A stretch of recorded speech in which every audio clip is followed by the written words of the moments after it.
Lepo pozdravljeni, gospod župan Franci Rokavec.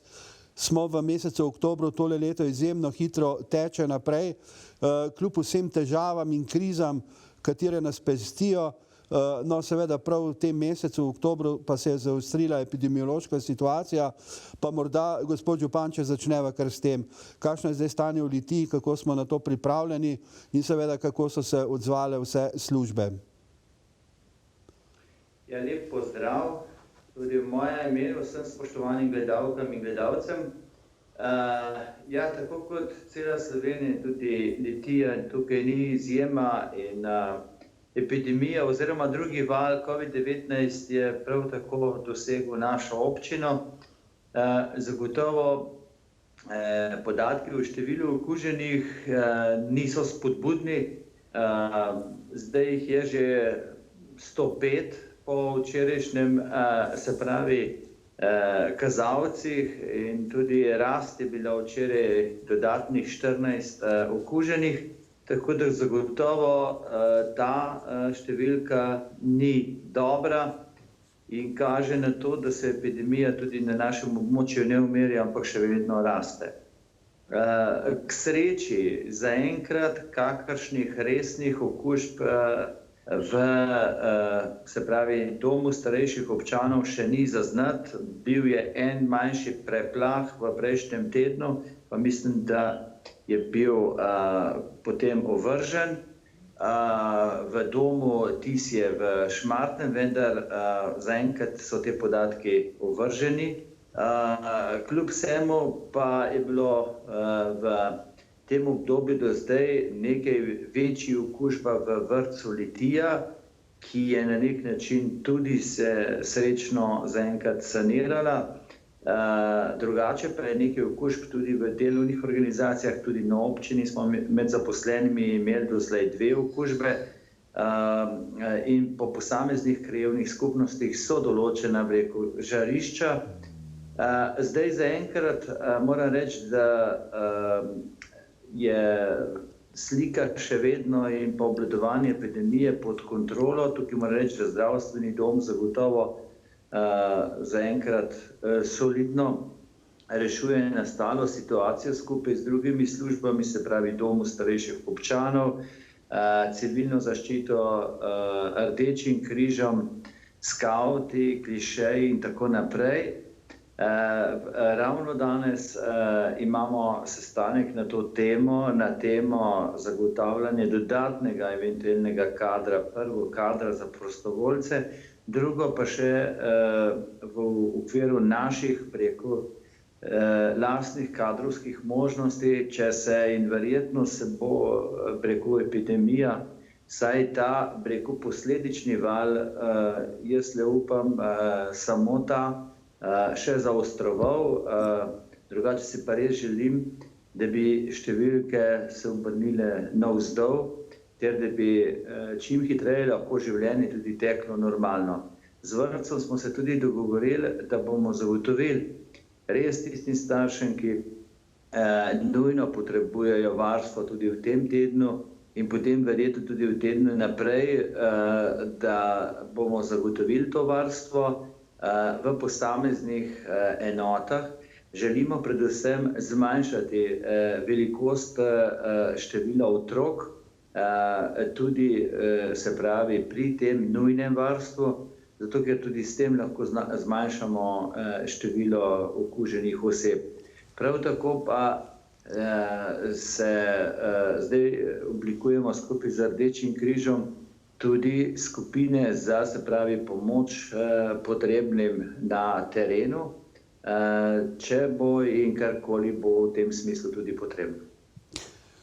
Seveda pa vse te težave, epidemija korone vpliva na samo delo tudi ali pa na projekte na občini Litija. V koliki meri to vpliva, gospod župan, verjetno so vsi postopki mnogo bolj oteženi, kot bi bili sicer. Pa sploh, če se zdaj ozremo na projekt, en velik projekt, ki čaka v prihodnosti, pravzaprav ni več tako daleč, to je izgradnja vrtca Najdi Hojca v Litiji. pa seveda približuje se tudi začetek gradnje podružnične osnovne šole Hotič, pravzaprav adaptacija in seveda novogradnja. Zdaj, kako se to pozna pravzaprav to stanje danes, ta situacija? Ja, gledajte, zdaj zaenkrat bi rekel, ne glede na te omejitve, ki smo jim priča, moram reči, da kljub vsemu se to še drastično do današnjega dneva ne pozna. Ne glede na to smo zdajle v intenzivni fazi pridobivanja gradbenega dovoljenja za Najdi Hojco, vrtec Najdi Hojco. V teh dneh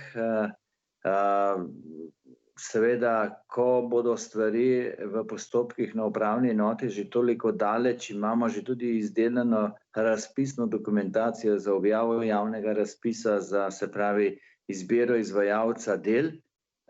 Prav tako tudi v Hotiču tečejo stvari dalje, projektira se projekt za pridobitev gradbenega dovoljenja. V prejšnjem tednu smo izvedli še potrebne geomehanske raziskave. In tudi projekt kolesarska povezava Litija-Pogonik gre naprej, objavljen je javni razpis za izbiro izvajalca del, tako da kljub vsemu se te stvari, te ključne aktivnosti nadaljuje se tudi izvedba, modernizacije cest na terenu, po posameznih območjih, zaključuje se recimo Kobiljek, 2 plazova na Cerkušah, plaz v Počentjur-Pogonik, potem ureditev in pa odvodnavanje ter ureditev ceste z novim mostom na Spodnjem Logu, preplastitev ceste v Konšici. Zdajle v zaključku tega meseca, v začetku prihodnjega meseca pa še načrtujemo izvedbo in pa asfaltiranje 2 odsekov cest na Polšniku, potem Vače-Klenik, nekaj manjših odsekov v povezavi in pa angažiranjem krajevne skupnosti Vače, potem še komunalno stanovanjsko podjetje asfaltiranje dela cestišča Gor na Goliščah glede zaključka izgradnje vodovodnega sistema Litija Golišče, tudi ta gre h kraju, tako da bi že letos lahko priključili na vodovod Litija, Šmartno, Reka, Gozd, tudi Golišče in pa Veliki Vrh, kar se mi zdi zelo pomembno. Tudi odsek Smrekarica načrtujemo ureditev in pa preplastitev še v začetku prihodnjega meseca. Tako da dejansko aktivnosti res so kljub vsemu v polnem teku. Aktivnosti so pri rudniku Sitarjevec, postavljata se 2 logistične hiške za otvoritev druge faze. Res pa je, da nas skrbi, da kljub vsemu, da bo verjetno vse pripravljeno do 3. decembra, ko smo načrtovali tudi uradno otvoritev druge faze, da bomo najbrž morali to otvoritev narediti drugače in se prilagoditi razmeram, ki so nas doletele. Vsekakor veliko dela in seveda prav je tudi, da vse nemoteno teče, kolikor pač lahko. Župan, se je pa pred kratkim podpisala koncesijska pogodba za izgradnjo hidroelektrarn na srednjem toku reke Save. Bilo je veliko ugibanj, kaj, kako, bilo je nekaj negodovanj, vedno se najdejo neki nasprotniki, ki bi to radi preprečili, ampak seveda jaz vas zdaj samo vprašam, ali se ta projekt zdaj kaj premika, ali je to bilo pač s to koncesijsko pogodbo, bo zadeva nekaj časa obmirovala, kako je zdaj? Ne, jaz mislim, da je šlo za zelo pomemben korak, ki na nek način stopical na mestu celih 8 let, tam od leta 2012-13 dalje, ko so bile stvari skoraj da že v glavnini usklajene.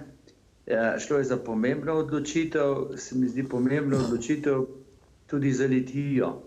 Ne glede na določena odprta vprašanja, je treba jasno poudariti, da brez te odločitve, brez zdaj tega postopka umeščanja hidroelektrarn, in tukaj moram predvsem poudariti umeščanja prvih 3 hidroelektrarn, se pravi Suhadole, Trbovlje, Renke, tako imenovanem Savskem kanjonu, ne bi bilo možno končno razrešiti vprašanja, kaj bomo z, se pravi, območjem okrog Litije, pred Litijo, kako umeščati našo glavno cestno povezavo tudi v Hotiču, kako sploh speljati, bi rekel, možnost in pa načrtovanje ter umestitev bodoče obvoznice Litija. Se pravi, to so ključni projekti, ki so na nek način čakali in se odmikali. Težave, se pravi, z našo prometnico, težave s tem, da ima Litija samo en most čez reko Savo in samo eno povezavo med levim in desnim bregom in tako naprej. Mnogo stvari je bilo odvisnih od tega, ali se bo ta projekt le premaknil, ali bo nekdo na državni ravni presekal in rekel, zdaj bomo pa končno prostor med Ljubljano, Litijo in tudi ostalim delom Zasavja dolgoročno začrtali svojemu, se pravi, bodočemu razvoju. Jaz mislim, da brez te odločitve bi naprej stopicali na mestu. Dejstvo je pa nekaj, da je jasno, da je nekaj naravno logičnega, da se izvedejo prve 3 hidroelektrarne med Suhadolom, Trbovljem in pa Renkami. Se pravi, že pred Litijo, kota gradu Ponoviče, je tisti, se pravi, del reke Save, kjer tudi ob izgradnji hidroelektrarne Renke se Sava oziroma Savski tok gor vodno od te kote gradu Ponoviče ne bo spreminjal. Zato je seveda potem ta projekt razdeljen na 2. ali 3. fazo, še tako imenovano litijsko in pa ljubljansko območje, kjer se bo pa končno odločilo, ali je tukaj sploh smiselna izgradnja hidroelektrarne. In če vprašate mene, mislim, da bo tukaj zelo, rekel, odprto vprašanje in končno se bo zdaj po podpisu koncesijske pogodbe tudi sprožil postopek, da se končno, rekel, preveri sploh realna možnost izgradnje hidroelektrarne na tem zgornjem oziroma srednjem delu in seveda hkrati je seveda tukaj naša ambicija, da umestimo litijsko obvoznico končno v prostor, da umestimo ureditev glavne povezave Ljubljana-Litija na vseh kritičnih odsekih. In to se mi zdi, da je bila ta odločitev res zgodovinskega pomena. Hkrati s tem pa sem seveda predlagal občinskemu svetu in ta je seveda skoraj da soglasno sprejel tudi to odločitev, da imenujemo strateški svet, ki bo predvsem odgovoril na vsa strokovna in druga vprašanja, sestavljen tako iz vrst, se pravi, gospodarstva, nevladnih organizacij, lokalnega okolja in pa, se pravi, tudi vseh političnih akterjev, da tukaj, se pravi, k temu projektu res pristopimo odgovorno in, se pravi, tudi enotno. So pa pred nami 2 praznična dneva, to je dan reformacije in pa dan spomina na mrtve. Tudi te bomo letos preživeli povsem drugače, kot je bilo to običajno, kot smo bili navajeni, tako kot vse to leto. Seveda me samo zanima, gospod župan, kako vi to komentirate. Tudi akcija Manj svečk za manj grobov je v tej stari obliki odpovedana, torej ne bo prostovoljcev na pokopališčih, vse se seli nekako na virtualno sfero. Ja, enostavno pač se moramo prilagoditi, se pravi, situaciji, ki je nastopila z tako imenovanim drugim valom COVID-19. Zagotovo tudi tukaj moramo z vso odgovornostjo, in jaz res pozivam vse spoštovane občanke in občane, da tudi, se pravi, te praznike, ki so pred nami, jih izkoristimo odgovorno.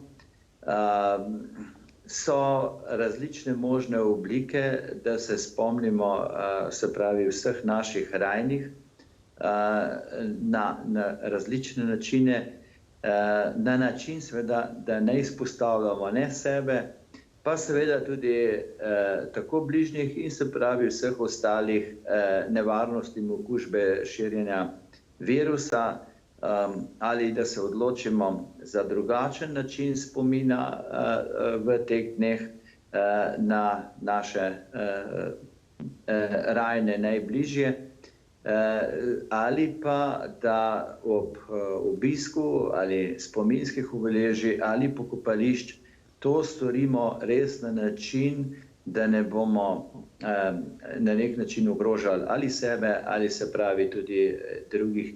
Se mi zdi, da je zdaj v zadnjih dneh te številke, ki jih imamo, ki smo jim priča o številu dnevno okuženih, pa seveda tudi povečanja zasedbe postelj v bolnicah, še zlasti tudi na intenzivnih oddelkih, tako zaskrbljujoče, da sedaj moramo pa stvari res dosledno jemati resno. Hvala lepa, gospod župan Franci Rokavec, za vaše odgovore, razmišljanja. Jaz vam želim uspešno delo še naprej. Midva se vidiva prihodnjič, do takrat vse dobro in nasvidenje. Vse dobro tudi vam in spoštovanim gledalkam in gledalcem ter ostanite zdravi.